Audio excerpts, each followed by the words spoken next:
Hi friends, ഞാനിന്നിവിടെ ഒരു drink ഉണ്ടാക്കുകയാണ്.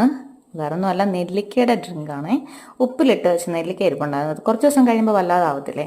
അപ്പോൾ ഞാൻ വിചാരിച്ചു അതൊരു ഡ്രിങ്ക് ആക്കാമെന്ന്. അപ്പോൾ അങ്ങനെ ആദ്യം ഞാൻ നെല്ലിക്ക പീസായിട്ട് കട്ട് ചെയ്തിട്ട് അതൊന്ന് അരച്ച് വെച്ചിട്ടുണ്ട്. ഇനി അതിനകത്തേക്ക് കുറച്ച് കാന്താരി മുളക് ഇടാൻ പോവാണേ. അതുകൂടി ഇട്ട് അരയ്ക്കാമെന്ന് വിചാരിച്ചു. ഇതിനകത്ത് ആവശ്യത്തിന് ഉപ്പും ചേർക്കണം. ഇനി ഇതെല്ലാം കൂടി ഇട്ട് ഒന്നുകൂടെ നമുക്ക് മിക്സ് ചെയ്യാം.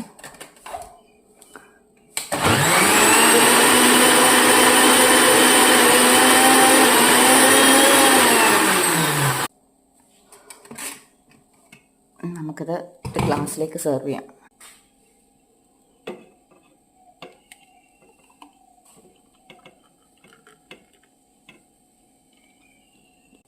ഇതിനകത്ത് തണുത്ത വെള്ളമാണ് ഒഴിച്ചിട്ടുള്ളത്. കൊണ്ട് ഐസ് ക്യൂബ്സ് 2 ഞാൻ ഇടുന്നുള്ളൂ.